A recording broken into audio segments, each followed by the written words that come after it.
Price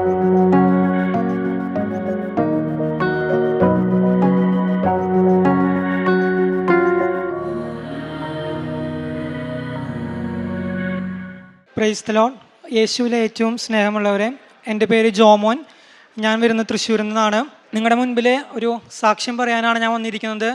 എൻ്റെ സാക്ഷ്യം പറയുന്നതിന് മുൻപ് ഞാൻ എന്തായിരുന്നു എന്ന് നിങ്ങളോട് പറയാൻ ഞാൻ ആദ്യം ആഗ്രഹിക്കുന്നു. വളരെ ചെറുപ്പം മുതൽ, അതായത് 5ാം ക്ലാസ് മുതൽ തന്നെ സ്ഥിരമായി എല്ലാ ദിവസവും പള്ളിയിൽ പോവുകയും പള്ളിയോടും മറ്റുമാരോടൊക്കെയായി ചേർന്ന് ജീവിച്ച് വളരുകയും ചെയ്ത വ്യക്തിയാണ് ഞാൻ.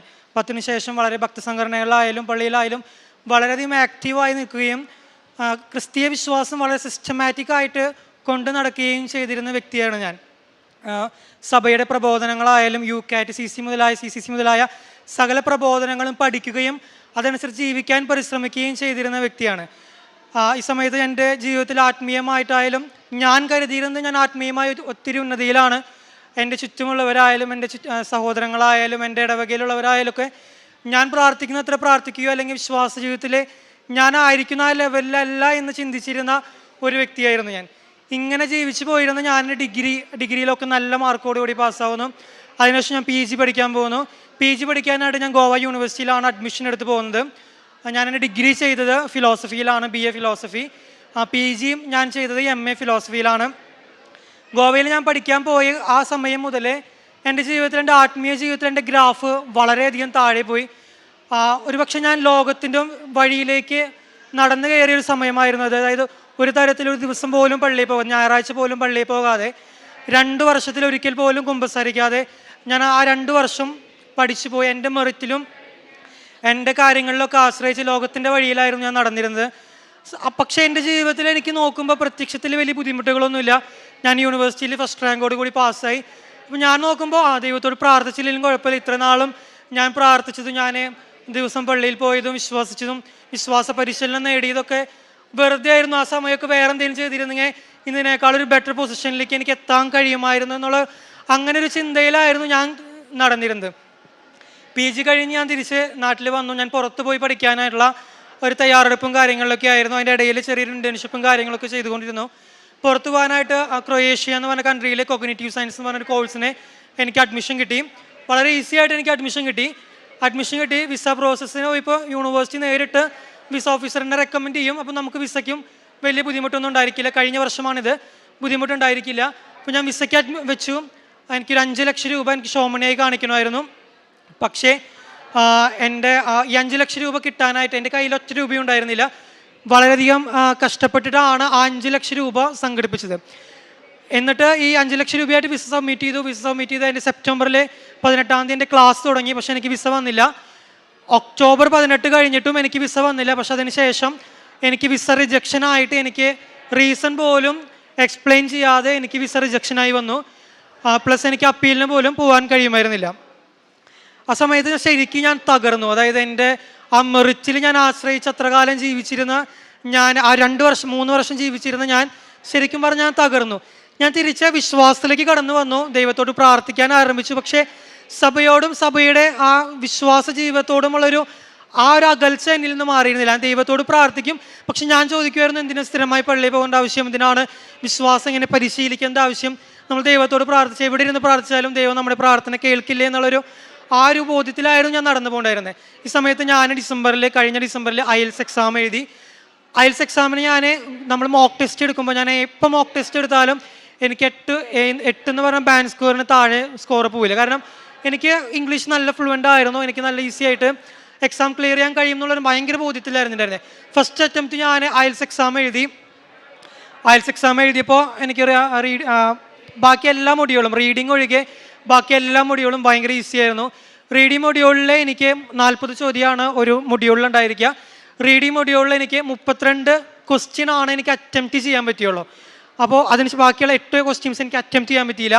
അപ്പോൾ 32 ചോദ്യവും റെഡി ആകുക എന്നുള്ളത് ഇമ്പോസിബിൾ ആണ്.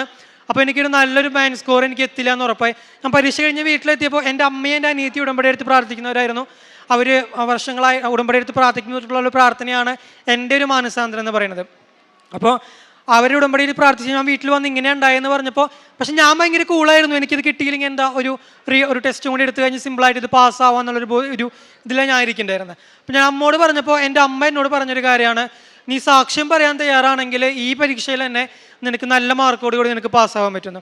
അപ്പം ഞാൻ അമ്മോട് ഒരു വിടുവായ എന്ന രീതിയിൽ ഞാൻ പറഞ്ഞു, ഞാൻ സാക്ഷ്യം പറയാൻ തയ്യാറാണ്, മാതാവ് എന്താ ചെയ്യണേന്ന് നോക്കട്ടെ എന്ന് പറഞ്ഞു. റിസൾട്ട് വന്നപ്പോൾ ഞാൻ ബോംബെയിലായിരുന്നു, ഒരു കോൺഫറൻസിന് പങ്കെടുത്തുകൊണ്ടിരിക്കുന്ന സമയത്താണ് റിസൾട്ട് വരുന്നത്. റിസൾട്ട് വന്നപ്പോൾ എനിക്ക് 7 ബാൻഡ് വന്നു, 7 band score, overall 7 band score, റീഡിങ്ങിലും 7 ബാൻഡ് സ്കോർ. റീഡിങ്ങിൽ 7 ബാൻഡ് സ്കോർ അക്കാദമിക്കിൽ കിട്ടണമെങ്കിൽ ഞാൻ എഴുതിയിട്ടുള്ള ആ 32 ചോദ്യം ശരിയാവണം. എനിക്ക് ആ 32 ചോദ്യം ശരിയായി മാതാവ് എനിക്ക് ശരിയാക്കി തന്നു. അപ്പോൾ ഞാൻ ഭയങ്കര സന്തോഷത്തിലായി. എനിക്ക് ആ ഒരു മാതാവിനുള്ള ഭക്തിയും വിശ്വാസവും തിരികെ വന്നു തുടങ്ങി. പക്ഷേ തിരിച്ച് ഞാൻ നാട്ടിലെത്തിയപ്പോൾ ഞാൻ ഉടമ്പടി എടുത്തില്ല. ഞാൻ കൃപാസനത്തിൽ വന്നു പ്രാർത്ഥിച്ചു, ഉടമ്പടി എടുക്കാൻ ശ്രമിച്ചില്ല. പിന്നീട് ഞാനിങ്ങനെ പുതിയ ഈ വർഷത്തെ അക്കാദമിക് അഡ്മിഷൻ്റെ കാര്യങ്ങൾ ശ്രമിച്ചു തുടങ്ങി. ഞാൻ ഫ്രാൻസിലും ഇറ്റലിയിലുമുള്ള വലിയ യൂണിവേഴ്സിറ്റികളിൽ ഇപ്രാവശ്യം അഡ്മിഷൻ വെച്ചു. അഡ്മിഷൻ വെച്ച് ഞാൻ കഴിഞ്ഞ വർഷം വെച്ച ആ ഒരു യൂണിവേഴ്സിറ്റിയെക്കാളും, കഴിഞ്ഞ വർഷം ഞാൻ വെച്ച യൂണിവേഴ്സിറ്റിയുടെ 1200 റാങ്കിങ് ആണ് QS വേൾഡ് റാങ്കിങ്ങിൽ കിടക്കുന്നുണ്ടായിരുന്നത്, ക്രൊയേഷ്യയിലത്തെ. ഈ വർഷം മാതാവ് എനിക്ക് ഇറ്റലിയിലെ ഒരു യൂണിവേഴ്സിറ്റി ഓഫ് മിലാൻ എന്ന് പറഞ്ഞ യൂണിവേഴ്സിറ്റിയിൽ 250 റാങ്കിൽ QS വേൾഡ് റാങ്കിങ്ങിലേക്ക് എടുക്കുന്ന യൂണിവേഴ്സിറ്റിയിൽ എനിക്ക് ഒരു നല്ലൊരു കോഴ്സിന്, മാസ്റ്റേഴ്സ് കോഴ്സിന് അഡ്മിഷൻ നൽകി മാതാവ് അനുഗ്രഹിച്ചു. അഡ്മിഷൻ നൽകി അനുഗ്രഹിച്ചു കഴിഞ്ഞ് ഇനി ബാക്കി നമ്മുടെ വിസ പ്രോസസ്സിംഗ് ആണ്. എനിക്കറിയാം കഴിഞ്ഞ പ്രാവശ്യത്തെ ബുദ്ധിമുട്ട്, അപ്പോഴാണ് ശരിക്കും ടെൻഷനായി ഇറങ്ങിയത്. അഡ്മിഷൻ എടുക്കുന്നവരെ എനിക്ക് വലിയ ടെൻഷനും കാര്യങ്ങളും ഉണ്ടായിരുന്നില്ല. ഞാൻ തീർച്ചയായിട്ടും എൻ്റെ മെറിറ്റ് നടക്കില്ല എന്ന് എനിക്ക് പൂർണ്ണമായും ബോധ്യമായി. ഞാൻ ഇവിടെ വന്നു, ഞാൻ ഉടമ്പടി എടുത്ത് പ്രാർത്ഥിച്ചു. എൻ്റെ നിയോഗത്തിൽ ഞാൻ വെച്ചൊരു പ്രാർത്ഥനയാണ്, എനിക്ക് കൃത്യമായിട്ട് വിസയുടെ എൻ്റെ എല്ലാ പ്രോസസ്സിങ്ങും അതിനാവശ്യമായ എല്ലാ ഡോക്യുമെൻറ്റും കൃത്യമായി ശരിയാവാനും എനിക്ക് സ്കോളർഷിപ്പോട് കൂടിയിട്ട് എനിക്ക് മിലാനിൽ പോയി പഠിക്കാനും സാധിക്കണം. ഇതായിരുന്നു എൻ്റെ ഉടമ്പടിയിലെ ആദ്യത്തെ നിയോഗം. ഈ നിയോഗം വെച്ച് ബാക്കി നിയോഗങ്ങളും ഉണ്ടായിരുന്നു. ഈ നിയോഗം വെച്ചിട്ടാണ് ഞാൻ പ്രാർത്ഥിച്ചു പോയത്. മിലാൻ്റെ നമ്മൾ ഇറ്റലിയുടെ വിസയുമായി ബന്ധപ്പെട്ട് നമുക്ക് പ്രധാനപ്പെട്ട 2 ഡോക്യുമെൻ്റാണ് പ്രീ എൻറോൾമെൻറ്റ് സമ്മറിയും DOV എന്ന് പറഞ്ഞ ഒരു സർട്ടിഫിക്കറ്റും. ഈ ഉടമ്പടി എടുക്കുന്നതിന് മുൻപ് 2 ആഴ്ച മുൻപ് ഞാൻ ഈ പ്രീ എൻറോൾമെൻറ്റിന് അപ്ലിക്കേഷൻ വെച്ചിരുന്നു. അത് നമുക്ക് ഒരു വർഷം ഒരു യൂണിവേഴ്സിറ്റിയിൽ ഒരു തവണയാണ് നമുക്ക് അപ്ലൈ ചെയ്യാൻ കഴിയുള്ളൂ. അപ്പം യൂണിവേഴ്സിറ്റി നമുക്കൊരു സർട്ടൈൻ ഡോക്യുമെൻറ്റ്സിൻ്റെ ലിസ്റ്റ് തരും. ഇത് നമ്മൾ മിലാൻ ഇറ്റലിയുടെ വെബ്സൈറ്റിൽ അപ്ലോഡ് ചെയ്യണം. അപ്പോൾ അവർ യൂണിവേഴ്സിറ്റി അത് വെരിഫൈ ചെയ്ത് നമുക്കൊരു സർട്ടിഫിക്കറ്റ് തരും. യൂണിവേഴ്സിറ്റി 5 സർട്ടിഫിക്കറ്റ് പറഞ്ഞു. എൻ്റെ അശ്രദ്ധ മൂലം ഞാൻ അതിൽ ഒരു സർട്ടിഫിക്കറ്റ് മാത്രം ശരിക്കും വെച്ച് ബാക്കി 4 സർട്ടിഫിക്കറ്റും എൻ്റെ അശ്രദ്ധ മൂലം തെറ്റായ രീതിയിൽ ഞാൻ വെച്ച് ഇത് സബ്മിറ്റ് ചെയ്ത് കൊടുത്തു കഴിഞ്ഞാൽ നമുക്ക് പിന്നെ അത് എഡിറ്റ് ചെയ്യാൻ കഴിയില്ല. അപ്പോൾ ഞാൻ മാതാവിനോട് കരഞ്ഞു പ്രാർത്ഥിച്ചു, മാതാവേ ഉടമ്പടിക്ക് ഇവിടെ എടുക്കാൻ വന്നപ്പോൾ കരഞ്ഞു പ്രാർത്ഥിച്ചു, മാതാവ് ഇത് എനിക്ക് എത്രയും പെട്ടെന്ന് ശരിയാക്കി തരണം. കാരണം ഇത് ശരിയായാലാണ് എനിക്ക് അടുത്ത സർട്ടിഫിക്കറ്റ് ആയാലും DOVക്ക് അപ്ലൈ ചെയ്യാൻ പറ്റുള്ളൂ. DOV കിട്ടിയാലാണ് എനിക്ക് വിസയ്ക്ക് വെക്കാൻ പറ്റുള്ളൂ. അപ്പോൾ ഞാൻ ഇങ്ങനെ പ്രാർത്ഥിച്ചുകൊണ്ടിരുന്നു. ഞാൻ ഉടമ്പടി എടുത്ത് 5ാമത്തെ ദിവസം എനിക്ക് പ്രീ എൻറോൾമെൻറ്റ് സമ്മറി വന്നു, എനിക്ക് മെയിലായിട്ട് വന്നു. അപ്പോൾ എനിക്ക് ഒത്തിരി സന്തോഷമായി. പക്ഷേ അടുത്ത പ്രശ്നം എന്ന് വെച്ചിട്ടുണ്ടെങ്കിൽ ഞാൻ VFSൽ വിസ സബ്മിറ്റ് ചെയ്യാനുള്ള ഡേറ്റ് എടുത്തിരുന്നു. ആ ഡേറ്റ് എന്ന് പറയുന്നത് ഈ പ്രീ എൻറോൾമെൻറ്റിൻ്റെ ലിസ്റ്റ് വന്നതിൻ്റെ അടുത്ത ആഴ്ചയിൽ വെള്ളിയാഴ്ചയായിരുന്നു, 27-ാം തീയതി. പക്ഷേ ഞാൻ DOVക്ക് അപ്ലൈ ചെയ്യണം. DOVയുടെ ഒരു മിനിമം ഡേയ്സ് എന്ന് പറയുന്നത് 21 ദിവസം മുതൽ 30 ദിവസം വരെയാണ് നമ്മൾ അപ്ലൈ ചെയ്ത് നമുക്ക് കിട്ടുക. അപ്പോൾ ഞാൻ DOVക്ക് അപ്ലിക്കേഷൻ വെച്ചു. DOVക്ക് അപ്ലിക്കേഷൻ ഞാൻ സബ്മിറ്റ് ചെയ്ത് 3ാമത്തെ ദിവസം എനിക്ക് DOV അപ്ലിക്കേഷൻ വന്നു, DOVയുടെ റിസൾട്ട് വന്നു. പക്ഷേ ഞാനപ്പോഴും എൻ്റെ ടെൻഷനും ഉണ്ട്. ഞാനെന്ത് ചെയ്തെന്ന് വെച്ചിട്ടുണ്ടെങ്കിൽ 27-ാം തീയതിയാണ് വിസയ്ക്ക് വെക്കേണ്ടത്, എനിക്കത് പോസ്റ്റ്പോൺ ചെയ്യാൻ പറ്റും. അപ്പോൾ ഞാൻ തലേ ദിവസം വരെ നമുക്ക് പോസ്റ്റ്പോൺ ചെയ്യാൻ പറ്റും. അപ്പോൾ 2 ദിവസം മുൻപ് വരെ ഞാൻ വെയിറ്റ് ചെയ്തിട്ടും, അതായത് ഞാൻ DOVക്ക് വെച്ച് 2ാമത്തെ ദിവസം വരെയും എനിക്ക് ഇത് വരാതായപ്പോൾ ഞാൻ വിചാരിച്ചോ ഇനി മാധവ് ചിലപ്പോൾ എനിക്കിപ്പോൾ വിസയ്ക്ക് വെക്കാൻ വിചാരിച്ചിട്ടുണ്ടാവില്ല എന്ന് വെച്ചിട്ട് ഞാൻ എൻ്റെ വിസയുടെ അപ്ലിക്കേഷൻ വെക്കുന്ന ഡേറ്റ് ഞാൻ പോസ്റ്റ്പോൺ ചെയ്ത് ഓഗസ്റ്റ് 4-ാം തീയതിക്ക് വെച്ചു. ഞാൻ ഓഗസ്റ്റ് 4-ാം തീയതിക്ക് വെച്ചതിൻ്റെ പിറ്റേ ദിവസം എനിക്ക് DOV വന്നു. സത്യത്തിൽ എനിക്ക് പറഞ്ഞ 27-ാം തീയതി തന്നെ എനിക്ക് വിസയ്ക്ക് അപ്ലൈ ചെയ്യാൻ പറ്റുമായിരുന്നു. ഇങ്ങനെ നിൽക്കുന്ന സമയത്താണ് അപ്പോൾ DOV വന്നു, 3 ദിവസത്തിൽ DOV വന്നു. ഇനി ഇതിൽ അടുത്ത കടമ്പ എന്ന് പറയുന്നത് നമുക്ക് ഇറ്റലിക്ക് വിസയ്ക്ക് നമുക്ക് ഷോമണി 14 ലക്ഷം രൂപയും 2 ലക്ഷം രൂപ നമ്മൾ ടിക്കറ്റ് പ്രൈസുമായിട്ട് നമ്മൾ കാണിക്കണം. ഇത്രയും രൂപ കഴിഞ്ഞ വർഷം 5 ലക്ഷം രൂപ ഉണ്ടാക്കാൻ പറ്റിയ ഒരു ബുദ്ധിമുട്ടും കാര്യങ്ങളും എനിക്കറിയാം, എൻ്റെ കുടുംബത്തിനും അറിയാം. അപ്പോൾ ഈ ഒരു 16 ലക്ഷം രൂപ എന്ന് പറയുന്നത് എന്നെ സംബന്ധിച്ച് ഇമ്പോസിബിൾ ആയിരുന്നു. പക്ഷേ എനിക്ക് പൂർണ്ണ ബോധ്യമായിരുന്നു മാതാവ് എനിക്ക് 16 ലക്ഷം രൂപ തരുന്നു. എൻ്റെ അമ്മയും എൻ്റെ ചേട്ടനും ഞങ്ങൾ എൻ്റെ ബന്ധുക്കളോടല്ല, പക്ഷേ നമ്മൾ ചോദിക്കുന്ന പരിചയക്കാരോട് ചോദിക്കുന്നവരൊക്കെ ആയിട്ട് 2-3 ലക്ഷം രൂപയൊക്കെ ആയിട്ട് ഈ 16 ലക്ഷം രൂപ എനിക്ക് മാതാവ് നൽകി സഹായിച്ചു. 16 ലക്ഷം രൂപ നൽകി സഹായിച്ചു. അപ്പോഴും എനിക്ക് ഒരു കോംപ്ലിക്കേഷൻ മുമ്പിൽ കിടക്കുന്നുണ്ടായിരുന്നു. അതെനിക്ക് അപ്പോൾ അറിയുന്നുണ്ടായിരുന്നില്ല. എൻ്റെ ഡോക്യുമെൻറ്റ്സ് എല്ലാം ഞാൻ ക്ലിയർ ആയി. കാരണം കഴിഞ്ഞ വർഷത്തെ വിസ റിജക്ഷൻ മനസ്സിലുള്ളതുകൊണ്ട് ഒരു പിഴവ് പോലും വരരുതെന്ന് വിചാരിച്ച് എല്ലാ ഡോക്യുമെൻറ്റ്സും കൃത്യമാക്കി ഞാൻ വിസയ്ക്ക് സബ്മിറ്റ് ചെയ്യുന്നതിന് 2 ദിവസം മുൻപ് ഒരു എക്സ്റ്റേണൽ ഏജൻസിയോട് അഭിപ്രായം ചോദിച്ചേക്കാം, എൻ്റെ ഡോക്യുമെൻറ്റ്സിൽ എന്തെങ്കിലും പ്രശ്നമുണ്ടോ എന്ന് അറിയാൻ വേണ്ടിയിട്ടും വിചാരിച്ച് ഞാൻ ഡോക്യുമെൻറ്റ്സ് ഒരു എക്സ്റ്റേണൽ ഏജൻസിക്ക് ഞാൻ കാണിച്ചു കൊടുത്തു. അവർക്ക് പൈസ കൊടുത്ത് ഞാൻ അവരോട് ചെക്ക് ചെയ്യിപ്പിച്ചു. ചെക്ക് ചെയ്ത് കഴിഞ്ഞപ്പോൾ അവരെന്നോട് പറഞ്ഞൊരു കാര്യമാണ്, നിനക്ക് വിസ കിട്ടാനുള്ള സാധ്യത 90% ഇല്ല. കാരണം എന്താണെന്ന് വെച്ചിട്ടുണ്ടെങ്കിൽ ഇറ്റലിയുടെ നിയമം അനുസരിച്ച് നമ്മുടെ ഷോമണി 16 ലക്ഷം രൂപ നമ്മൾ കാണിക്കണത് അതിൻ്റെ കൃത്യമായൊരു ഇൻകം സോഴ്സ് നമുക്ക് കാണിക്കാൻ പറ്റണം. ഈ ഇൻകം സോഴ്സ് നമ്മുടെ വരുമാനത്തിൽ നിന്നോ അല്ലെങ്കിൽ നമ്മുടെ പേരൻസിൻ്റെയോ ലോക്കൽ ഗാർഡിയൻ്റെയോ വരുമാനത്തിൽ നിന്ന് അതിൻ്റെ അനുസൃതമായിട്ടുള്ളതായിരിക്കണം. എനിക്ക് തന്നിരിക്കുന്ന 16 ലക്ഷം മാതാവ് എന്താണ് എനിക്ക് പറയാനുള്ള സോഴ്സ് എന്ന് പറയുന്നത് മാതാവാണ്. അപ്പോൾ അവരെന്നോട് ഇങ്ങനെ പറഞ്ഞപ്പോൾ ഞാൻ അവരോട് പറഞ്ഞൊരു ഇതാണ്, എൻ്റെ സോഴ്സ് ദൈവമാണ്, എനിക്ക് ആ ദൈവം ഇത് നടത്തി തരും, ശരിയാക്കി തരും എന്ന് പറഞ്ഞു. അപ്പോൾ അവർ പറഞ്ഞു നിൻ്റെ വിശ്വാസം പോലെ ചെയ്തോ എന്ന് പറഞ്ഞിട്ട് അവരെനിക്ക് തിരിച്ചു തന്നു. ഞാൻ കൃത്യം 4-ാം തീയതി ഡോക്യുമെൻറ്റ്സ് സബ്മിറ്റ് ചെയ്തു. ഡോക്യുമെൻറ്റ് സബ്മിറ്റ് ചെയ്യുന്ന അന്ന് തന്നെ വിസ ഓഫീസറുമായിട്ട് എംബസിയിൽ എനിക്ക് ഇൻ്റർവ്യൂ ഉണ്ടായിരുന്നു. ഇൻ്റർവ്യൂ നടക്കുമ്പോഴും വിസ ഓഫീസറും ഇങ്ങനെ എല്ലാ ചോദ്യങ്ങളും ചോദിച്ചു വന്ന് അവസാനം കൊണ്ട് പറഞ്ഞു ഷോമണിയുടെ കാര്യം എത്തിയപ്പോൾ വിസ ഓഫീസർ എൻ്റെ അടുത്ത് പറഞ്ഞു നിനക്ക് വിസ കിട്ടാനുള്ള സാധ്യത വളരെ കുറവാണ്. ആൾ പറഞ്ഞു ഇത് പറയാൻ പാടില്ല, പക്ഷെ ഞാൻ ഫ്രാങ്കായി പറയുകയാണ്, ഇത് കിട്ടാൻ സാധ്യതയില്ല. കാരണം ഇറ്റലിയുടെ നിയമം അത്രയും സ്ട്രോങ് ആണ് ഫിനാൻഷ്യൽ മാറ്റേഴ്സിൻ്റെ കാര്യത്തിൽ. ഞാൻ അവരോടൊന്നും പറഞ്ഞില്ല. ഞാൻ താങ്ക് യു പറഞ്ഞ് ഇൻ്റർവ്യൂ കഴിഞ്ഞു. ഞാൻ പ്രാർത്ഥിച്ചുകൊണ്ടിരുന്നു. അതിനുശേഷം ഞാൻ പ്രാർത്ഥിച്ചുകൊണ്ടിരിക്കുന്ന സമയത്ത് എൻ്റെ മനസ്സിൽ മാതാവ് എപ്പോൾ പ്രാർത്ഥിക്കുമ്പോഴും കുർബാനയിൽ നിൽക്കുമ്പോഴായാലും 8 എന്ന് പറഞ്ഞൊരു ഡേറ്റ് എനിക്കിങ്ങനെ ഒരു സംഖ്യ എനിക്കിങ്ങനെ ഇടയ്ക്കിടയ്ക്ക് കാണിച്ചുകൊണ്ടിരുന്നു. അപ്പം ഞാൻ 4-ാം തീയതി വിസ ചോദിച്ചപ്പോൾ ഉറപ്പാണ് ഓഗസ്റ്റ് 8-ാം തീയതി ആയിരിക്കും വിസ വരുന്നുണ്ടാവുക. ആ 8 ആയിരിക്കും എനിക്ക് മാതാവ് കാണിച്ചു തരുന്നുണ്ടാവും. ഞാനിങ്ങനെ അതിനുവേണ്ടി ഇങ്ങനെ ഒരുങ്ങി പ്രാർത്ഥിച്ചുകൊണ്ടിരിക്കുകയായിരുന്നു. ഓഗസ്റ്റ് 8 കഴിഞ്ഞിട്ടും വിസ വന്നില്ല. അപ്പോൾ എനിക്ക് മനസ്സിലായില്ല, വെറുതെ എനിക്ക് കുർബാനയ്ക്ക് നിൽക്കുമ്പോഴും പ്രാർത്ഥിക്കുമ്പോഴും വെറുതെ തോന്നിയതാണ് ഞാൻ വിചാരിച്ചിരുന്നു.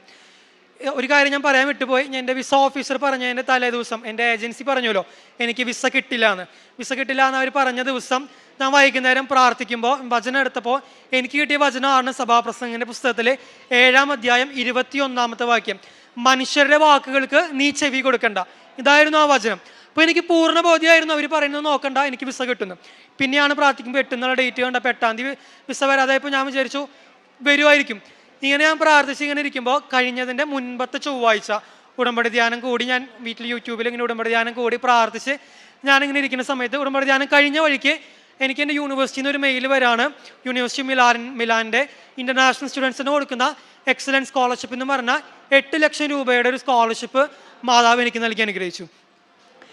ഈ 8 ലക്ഷം രൂപ ഫസ്റ്റ് ഇയറിനാണ്. സെക്കൻഡ് ഇയറിന് എനിക്ക് ഈ പൈസ റിന്യൂ ചെയ്ത് അടുത്തൊരു 8 ലക്ഷം രൂപ കിട്ടും. അപ്പോൾ എന്നെ സംബന്ധിച്ചുള്ള ആ 8 എന്ന് പറഞ്ഞ സംഖ്യ അതായിരുന്നു എന്ന് എനിക്ക് മനസ്സിലായിരുന്നില്ല. പക്ഷെ ആ സ്കോളർഷിപ്പ് മാതാവ് നൽകിയപ്പോൾ ഞാൻ അത്രയും സന്തോഷിച്ചു.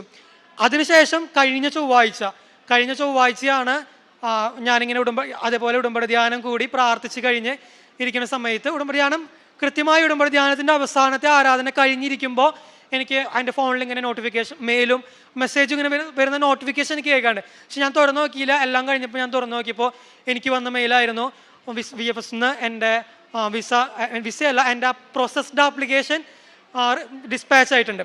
പ്രോസസ്ഡ് ആപ്ലിക്കേഷൻ എന്ന് പറഞ്ഞാൽ നമുക്കറിയില്ല വിസ ഉണ്ടോ ഇല്ലയോ എന്നുള്ളത് തുറന്ന് നോക്കുമ്പോൾ മാത്രമേ നമുക്കറിയുള്ളൂ. ഞാൻ നന്നായി പ്രാർത്ഥിച്ചു. 3 ദിവസത്തിനുള്ളിൽ കഴിഞ്ഞ വ്യാഴാഴ്ച വിസ വന്നു എനിക്ക്. ഞാൻ തുറന്ന് നോക്കിയപ്പോൾ എനിക്കതിൽ കൃത്യമായ വിസയായിരുന്നു. ഇതിലെനിക്ക് പ്രത്യേകിച്ച് പറയേണ്ട ഒരു കാര്യം എന്ന് വെച്ചിട്ടുണ്ടെങ്കിൽ ഞാൻ ഉടമ്പടി എടുത്തതിന് ശേഷവും ഉടമ്പടിയിലും ഞാൻ എൻ്റെ പണ്ടത്തെ ഒരു സ്വഭാവമായി പോലെ സിസ്റ്റമാറ്റിക്കായിട്ട് എങ്ങനെ കാര്യങ്ങൾ ചെയ്യണം, അതായത് ഉടമ്പടിയിൽ പറഞ്ഞേക്കണ നിയമാവലിയിൽ എന്ത് പറഞ്ഞേക്കണോ അത് മാത്രം ചെയ്യൂ. ഉടമ്പടി ധ്യാനം ഷെയർ ചെയ്യണമെന്ന് എൻ്റെ അമ്മ പറയും, ഉടമ്പടി ധ്യാനം ഷെയർ ചെയ്യണം, സാക്ഷ്യങ്ങൾ ഷെയർ ചെയ്യണം. അപ്പോൾ ഞാൻ പറഞ്ഞു അതൊന്നും സിസ്റ്റമാറ്റിക്കായിട്ട് എവിടെ എഴുതി വെച്ചിട്ടില്ല. അച്ഛന്മാർ ധ്യാനത്തിലും പ്രാർത്ഥനയിലും പറയുന്നല്ലാതെ എവിടെ എഴുതി വെച്ചതായിട്ട് ഞാൻ കണ്ടിട്ടില്ല. അപ്പോൾ ബാക്കിയുള്ള എല്ലാ കാര്യങ്ങളും ഞാൻ ചെയ്യുന്നുണ്ടല്ലോ, അപ്പോൾ മാതാവ് ഇത് എനിക്ക് ചെയ്യുന്ന ആ ഒരു ബോധ്യത്തിലായിരുന്നു. അപ്പോൾ എനിക്കിങ്ങനെ ഒരു ആത്മീയമായൊരു ബോധ്യം വന്നതിൻ്റെ ഇതിൽ ഞാൻ പറയുന്നത് സ്കോളർഷിപ്പ് വന്ന ഞായറാഴ്ച ആ ചൊവ്വാഴ്ചയിലെ ഉടമ്പടി ധ്യാനം ഞാൻ ഷെയർ ചെയ്തതിന് ശേഷമാണ് എനിക്ക് എൻ്റെ സ്കോളർഷിപ്പ് വന്നത്. അതുപോലെ തന്നെ കഴിഞ്ഞ ചൊവ്വാഴ്ചയിലെ ഉടമ്പടി ധ്യാനം ഷെയർ ചെയ്തതിനു ശേഷമാണ് എനിക്ക് എൻ്റെ വിസയും വന്നത്. എന്നെ സംബന്ധിച്ചിടത്തോളം ഈ ഉടമ്പടി ധ്യാനമായാലും സാക്ഷിയായാലും ഷെയർ ചെയ്യുക എനിക്ക് എന്നെ അത്രയും മെറിറ്റ് കുറച്ച് കാണിക്കുന്ന ഒരു കാര്യമാണ്. കാരണം എൻ്റെ വാട്സപ്പിലായാലും എൻ്റെ സോഷ്യൽ മീഡിയ പ്ലാറ്റ്ഫോമിലായാലും എൻ്റെ ഫ്രണ്ട്സും എൻ്റെ കൂടെയുള്ളവരും എൻ്റെ പരിചയക്കാരും എല്ലാവരും എന്ന് പറയുന്നത് ഇതുപോലെ തത്വശാസ്ത്രവും ഫിലോസഫിയും അതുപോലെ സയൻസുമായി ബന്ധപ്പെട്ട് കിടക്കുന്ന എൻ്റെ എല്ലാ കൂട്ടുകാരുമാണ്. അപ്പോൾ ഇത് ഷെയർ ചെയ്ത് കഴിഞ്ഞാൽ അവരുടെ ഞാനെന്ന് വെച്ചിട്ടുണ്ടെങ്കിൽ ഈ പഠിക്കുന്ന സമയത്തൊക്കെ ആയാലും ഫിലോസഫി റിലീജിയൻ എന്ന് പറഞ്ഞ പേപ്പറും ഇതിലൊക്കെ വളരെ ക്രിറ്റിസിസ് ആയിട്ട് ഞാൻ സഭയിനും വിശ്വാസത്തെയും ഒക്കെ ഇങ്ങനെ ക്രിറ്റിസിസം ചെയ്തുകൊണ്ടിരിക്കുന്ന വ്യക്തിയായിരുന്നു.